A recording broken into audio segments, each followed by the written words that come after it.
Olá a todos e todas, sou o Pedro, professor de Economia Ambiental. Essa vai ser a nossa aula 2, do capítulo 2, aqui do Centro de Estudos à Distância, do Instituto Federal de Minas Gerais, o SEAD do IFMG, no curso de Controle Ambiental.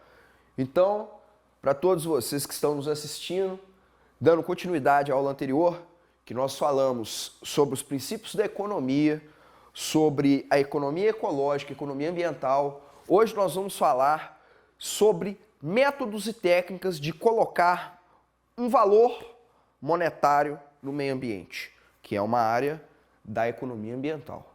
E aí você vai me perguntar, Pedro, como é que eu vou colocar valor numa coisa que não tem valor? Boa pergunta. Eu não disse que é fácil, eu disse que nós vamos colocar o valor.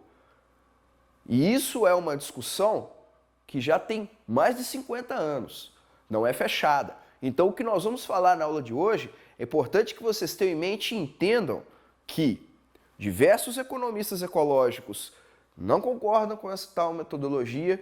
Também dentro da economia ambiental tem quem não concorde com essas diversas metodologias, mas até mesmo a ONU reconhece que das maneiras de se buscar e colocar um valor nos bens naturais, na natureza, para protegê-la, evidentemente, os métodos e técnicas de valoração ambiental, que é o tema da aula de hoje, o que é valoração ambiental, tem tudo a ver. Por que tem tudo a ver? Porque de todas as ideias possíveis e plausíveis para se preservar o meio ambiente, tendo em vista o valor, dinheiro, o valor monetário, talvez essas que eu apresento para vocês sejam as que melhor se saíram em relação a isso.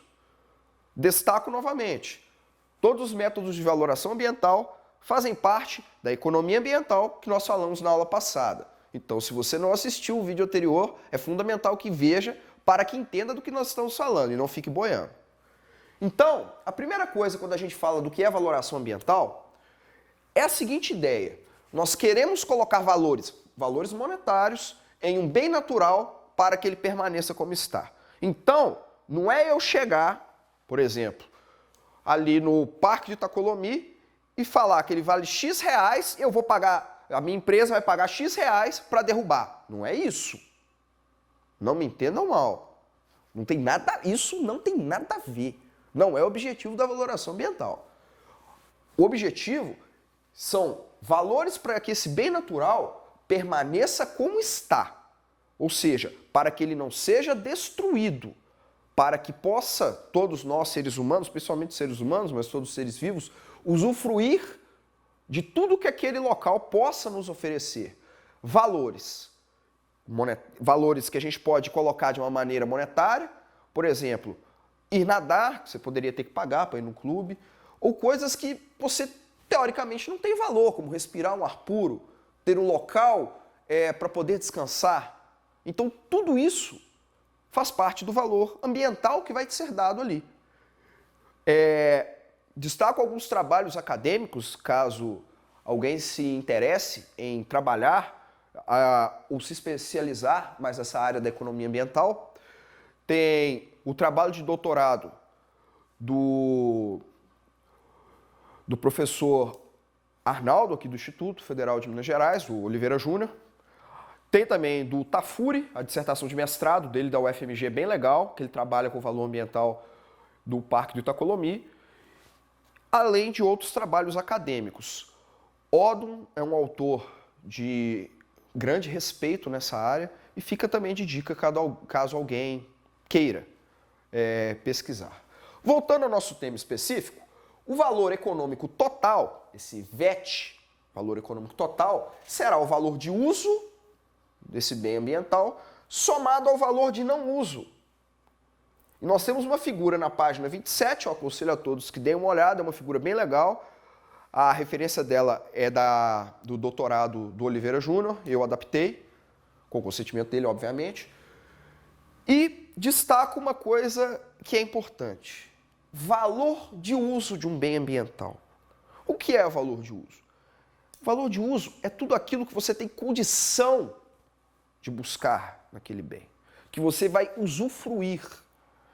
Então, desde nadar, pescar, frutas que você pode vir a colher numa época do ano, tudo isso faz parte do valor de uso. E o que seria então o valor de não uso? O valor de não uso são as coisas mais difíceis da gente mensurar, mas que estão presentes no local, como por exemplo a pureza do ar. Não é uma coisa tão simples, você pode colocar um equipamento para tal. Agora, eu acho que não precisa ser nenhum especialista para me dizer que o ar dentro de um parque ecológico é muito menos poluído do que do centro de São Paulo. Então isso é um valor que está intrínseco. O que seria mais valor de não uso? São valores que não estão sendo usados, mas que podem ficar para futuras gerações. Como, por exemplo, as diferentes relações ecológicas que estão ali presentes, que fazem parte daquele local. Isso é importante, porque para a gente saber o valor desse local, quando a gente for trabalhar com essas diversas técnicas que nós vamos comentar hoje, você precisa saber se você quer o valor econômico total, se você vai trabalhar com o valor de uso e também com o valor de não uso. Ah, mas esse valor de não uso é muito difícil de mensurar, é muito difícil de visualizar. Tudo bem, eu concordo com isso. Então, nesse caso, trabalhemos então só com o valor de uso.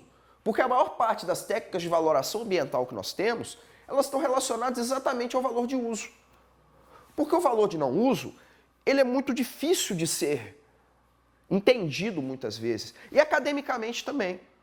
Temos diversos setores que têm muita dificuldade do entendimento do valor de não uso de um determinado local, de um determinado sistema ambiental ou ecológico.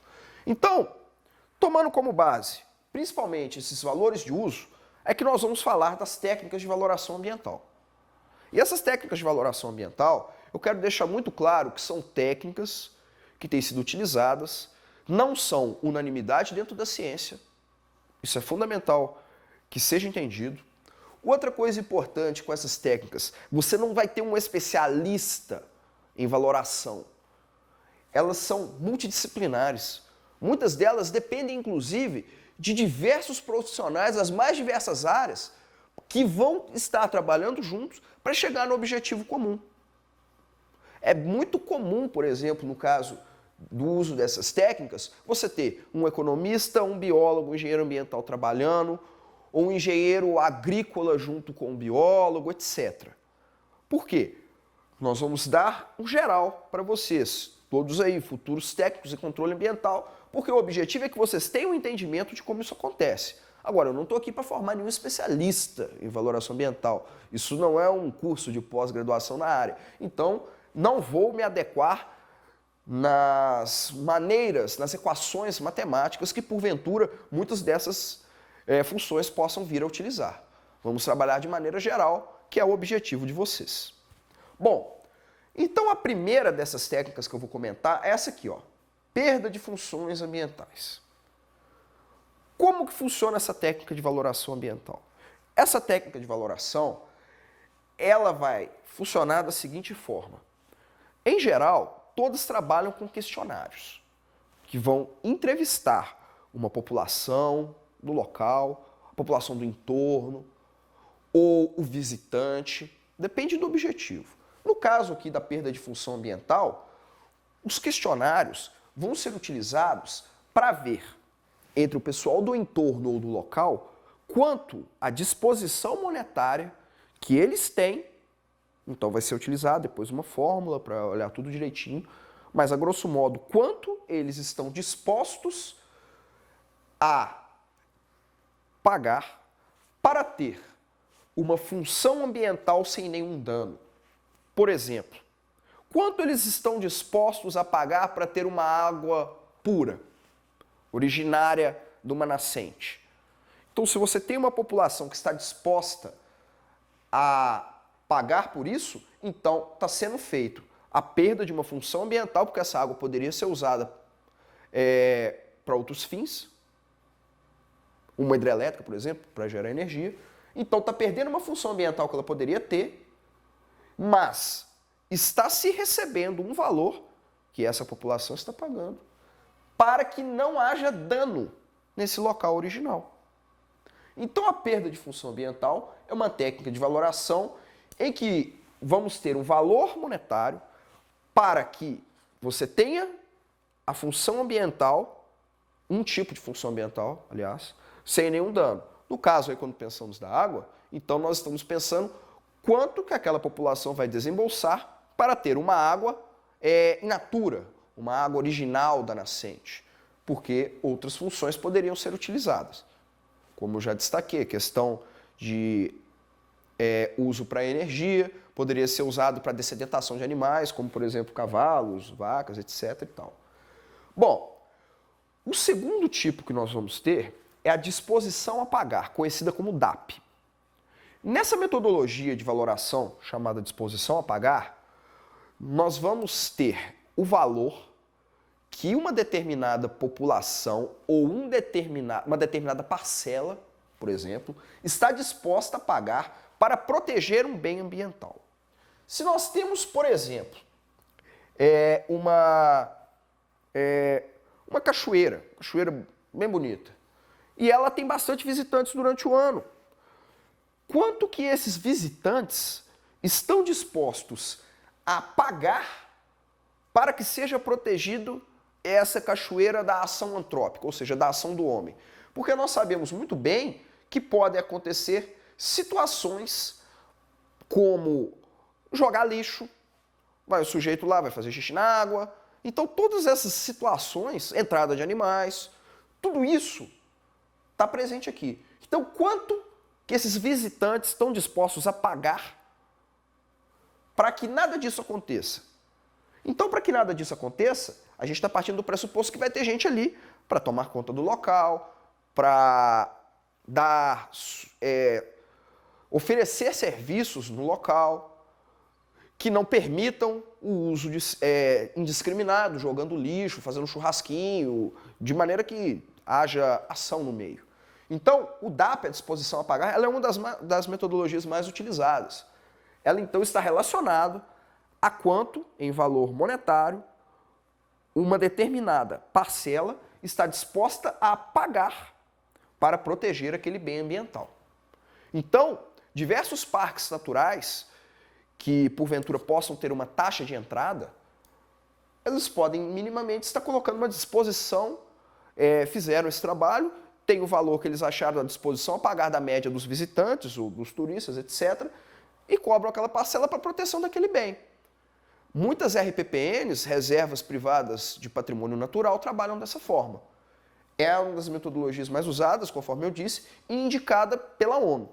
Isso está em alguns manuais de técnicas de valoração. Bom,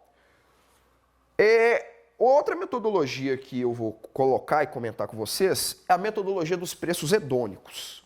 A metodologia dos preços hedônicos, ela é muito utilizada no setor imobiliário. Então, por exemplo, se você vai comprar um apartamento e esse apartamento se localiza numa área rural, tranquila, ela pode vir a ter um valor a mais do que o mesmo apartamento se ele tivesse próximo a um aeroporto, onde teria barulho, teria vários impactos que vão diminuir a sua qualidade de vida. E vice-versa. Você pode ter também, às vezes, uma casa que você quer comprar, mas uma região muito distante, que não tenha transporte público adequado, que não vai ter uma garantia para você chegar no seu trabalho, enquanto outra casa da mesma qualidade vai ser muito mais cara, próximo ao local que você objetiva estar. Então é muito comum isso aí. Então essa variação que vai levar em conta a qualidade de vida do indivíduo, a gente vai colocar na metodologia dos preços hedônicos.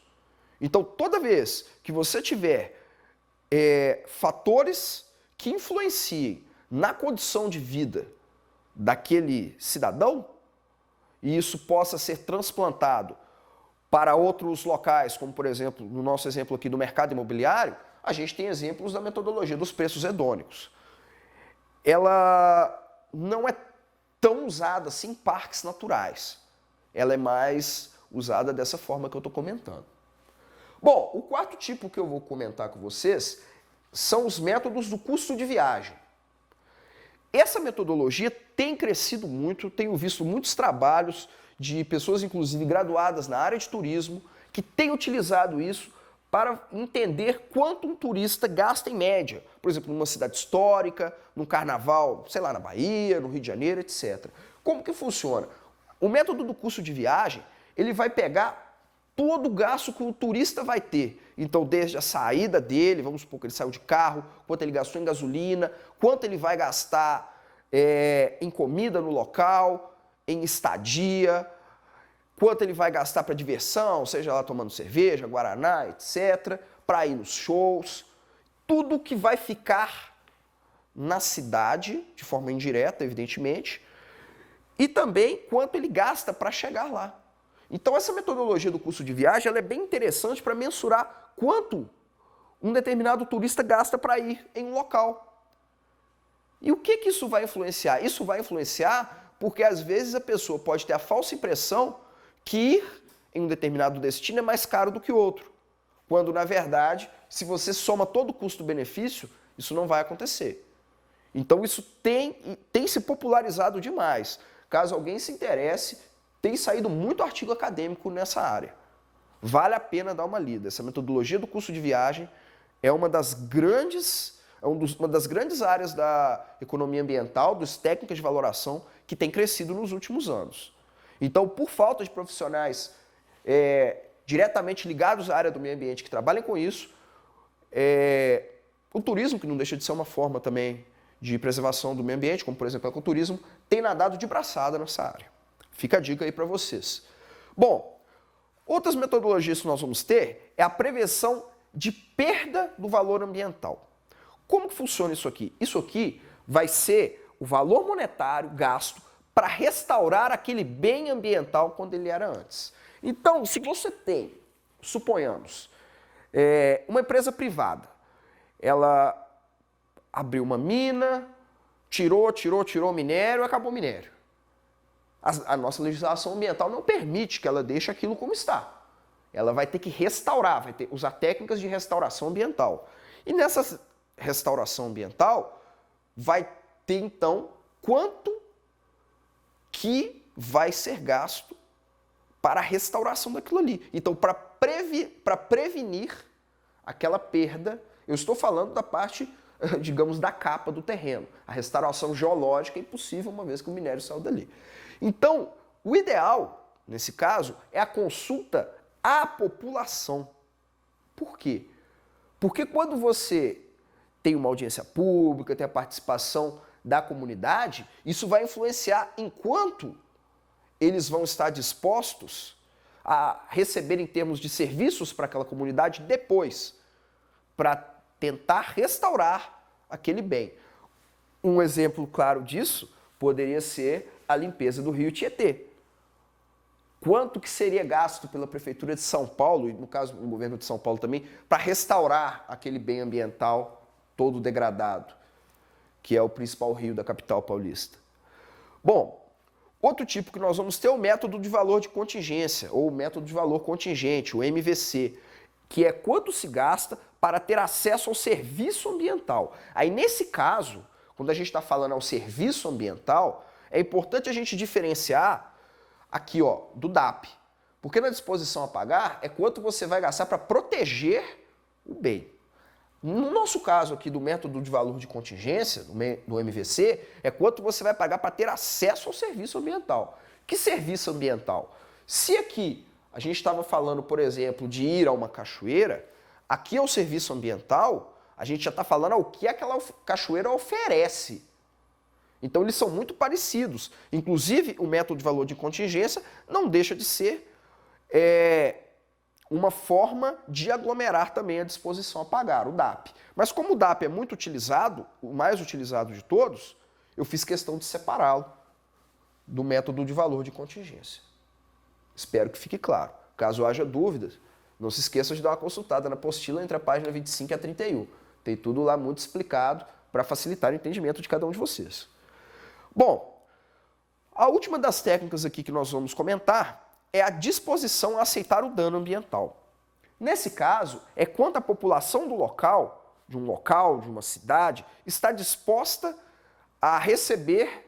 Isso pode ser em valor monetário, pode ser em benefícios para a população, pode ser pracinhas, não sei, pode ser em escola, em cursos, que uma determinada empresa, um determinado empreendimento, ou até outras autarquias do serviço público venham a apresentar para aquela comunidade, para que esta aceite o dano que vai acontecer. Um exemplo claro, a gente pode pensar novamente na abertura de uma mina. Então, quando tem uma audiência pública, o ideal seria que houvesse isso aqui, a consulta por parte do empreendedor. Quanto aquela população está disposta a aceitar para a exploração do minério numa área que historicamente tem dono? Então, isso aqui seria uma forma, inclusive, de minimizar os danos ambientais que acontecem em muitas áreas, seja de mineração, seja de agricultura, pastagem, etc.